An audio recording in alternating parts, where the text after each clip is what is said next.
Hello, everybody, and welcome to Morning Flame. My name is Andrea. I am your host. I thank you for tuning in. Please like, subscribe, and share.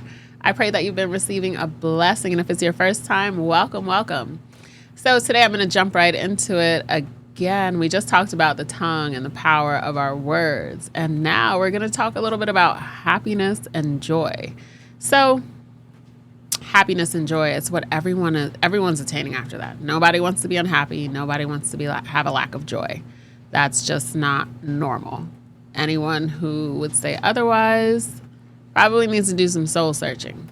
So when it comes to happiness, I looked up the actual definition of happiness, and happiness is defined as feelings of pleasure, contentment, satisfaction with a person, situation, or circumstance. That's valid, right?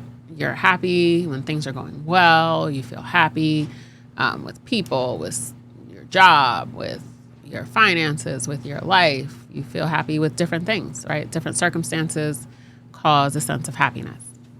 And then joy, it's slightly different via the dictionary version. It's a dictionary description. Joy is a feeling of great pleasure or happiness that comes from success, good fortune, or a sense of well-being.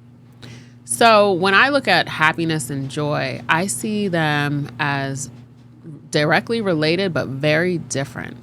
Happiness it comes and goes. It can fluctuate based on life circumstances. It can fluctuate based on life experiences and different encounters that we've had. Right. So you know that there's times where you will be happy if it's a birthday party or things of that nature. But if someone passes away, you're not expected to be happy at all in that situation. So that's how, when I see happiness, I see it fluctuating. And what I think I see a lot of times with people, they're trying to create happiness with persons, places, or things that are incapable of being constant and consistent. So I think it's so important for us to understand when you're looking for constant, consistent, unbreakable, unchanging, you have to go to your creator for that. So when I'm looking at joy, then joy to me is foundational. Joy doesn't change based on circumstances or situations. Joy is it's like a standard of what you live by. And so when I see happiness as it fluctuates. You could be super happy up here, and then you can plummet all the way down. Like I said, if you have someone pass away, you lose your job, you're not supposed to be, I'm so happy. That's abnormal. Nobody expects that, not even God. You can love God to the moon and back, but he doesn't expect you to say, I'm happy when someone passes away who you love. That it will cause a great sense of hurt and pain. So there's no denying that. So like I said, with happiness, it can go up and down, it can fluctuate. But joy is your foundation. So from a biblical standpoint, from a godly standpoint, joy is defined as a lasting emotion that comes from total trust and dependence upon God. So that no matter what circumstances come, no matter what you face, no matter what it is, your happiness might be down here, but you trust God. This is your trust, your dependence, your understanding that I don't understand it in my finite, limited thought process, but God, who is infinite, he understands it all. He will carry me through it all. He will strengthen me. He will give me exactly what I need just to not plummet. So when I see with people who don't have joy, who don't have God in their life, who don't understand what it means to trust in someone higher than themselves, because all humans have failed and will fail. The only person who has never failed is Jesus, and he's in heaven with God. So when you're looking at how all humans have failed, you cannot totally, fully depend on any human for joy or 100% satisfaction. But you can depend on God, who gives you your breath, who gives you your heartbeat, who gives you all those things. You can depend on him, who created you intentionally and wanted you to maintain a life of immortality, to just be in relationship with him. But that was broken when disobedience came into the earth. So now where we're at here is we're in this phase of life where we just have to learn to trust God and depend upon him, even while he is vindicating his name, while he is showing great love and great mercy for us having attained a position of being in a fallen state and being separated from him, while he is calling all of his children to come back into alignment, into right relationship with him. Your happiness is going to fluctuate. But what you can have that will stand sure is joy. And that joy doesn't mean you're smiling and you're laughing. It means that you have total trust and total dependence that what's happening in your life doesn't carry out how you live your life. Doesn't take away the fact that God loves you and that he's consistent in his love and that his love is steadfast. That like you understand that this is what I'm experiencing. Someone passed away. I lost my job. My bank account's dry. You know, my husband left. My wife left. My kids are acting up. All these things. They take your happiness level, that immediate feeling that you have, down. But God is your constant.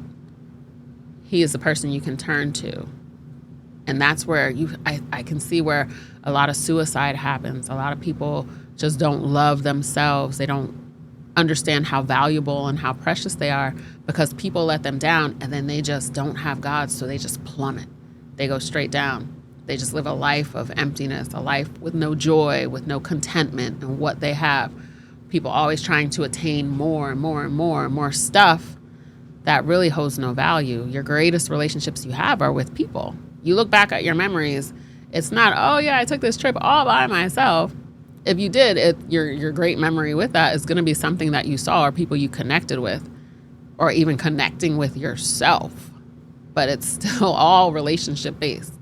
It's never thing based. You got this car, it made you happy, but it's not sustaining. It's not fulfilling. It has no substance.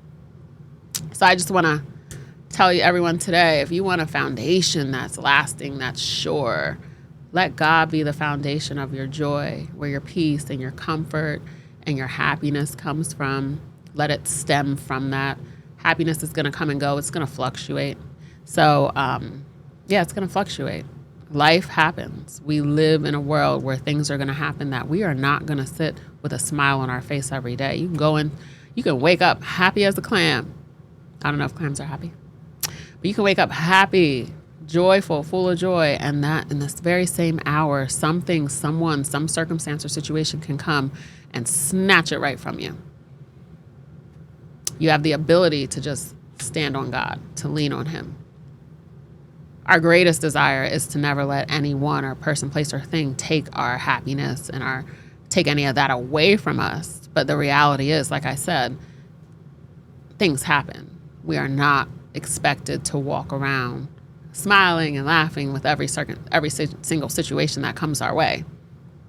We are capable, and what God desires and expects from us is to have trust in him, that he will work it out, that he will just comfort us, that he will give us strength to maintain and to get through it, right? So, you know how much I love God. His word is always full of any questions that we have. So some people have a certain measure of joy, have a certain measure of happiness, but God ultimately has the fullness of it. Oh boy, hold on a second. How do I use this Bible? The Bible app. There we go. Thank you, husband.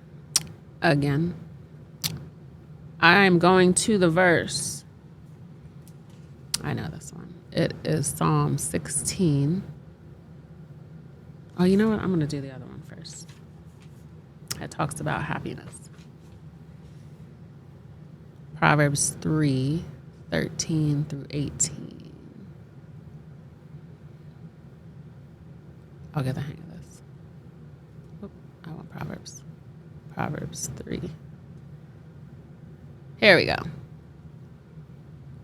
Happy is the man that findeth wisdom. You know what wisdom is, right? Wisdom is God. We are wise people because of the wisdom that God puts in us.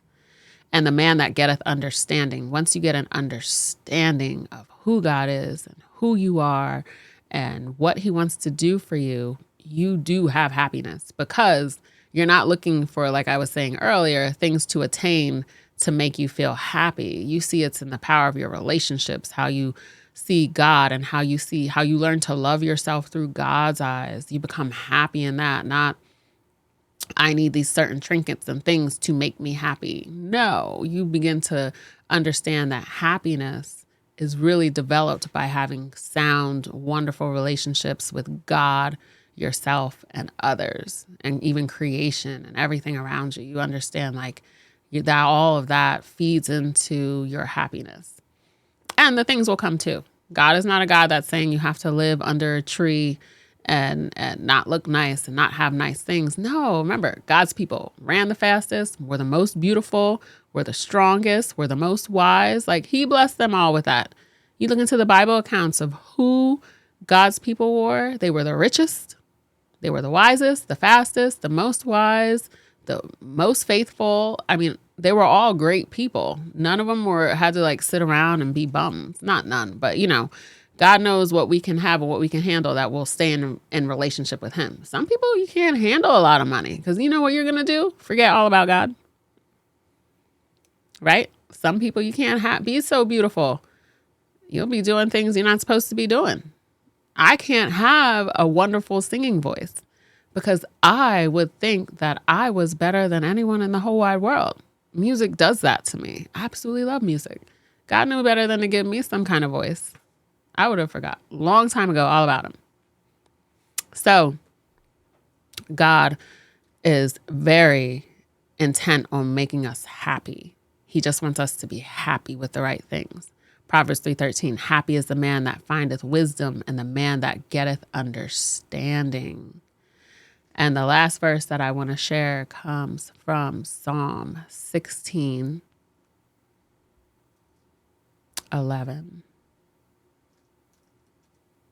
Here we go. God is so good. 16:11 says, thou wilt show me the path of life. In thy presence is fullness of joy, and at thy right hand there are pleasures forevermore. You can have happy moments in this life without God because we are designed in his image. We do know how to have relationships and all of that without acknowledging God. But in thy presence is fullness of joy. Doesn't everyone want to reach the highest capacity that they can attain? So in the presence of God is fullness of joy. And that fullness of joy is when happiness you hit rock bottom in something, you know that God is there and he is concerned about your happiness. He's concerned about your joy, and he is not going to leave your soul to suffer in pain and agony, but he has a way, even if you can't see or understand it. So happiness versus joy, happiness and joy, they're interconnected, but know that happiness isn't supposed to be a constant. Sometimes people think, oh, they're Christian, they should be happy all the time. That's just not true. Life happens, but you have God. We have trust and dependence upon God. And he's what keeps us from faltering and utterly falling into despair and self-hatred and loathing and just pain. You will have pain, but you can have joy in the midst of it all. God bless you all. Thank you so much for tuning in. I pray that you have received a blessing from today's short and sweet. God bless you all. Take care.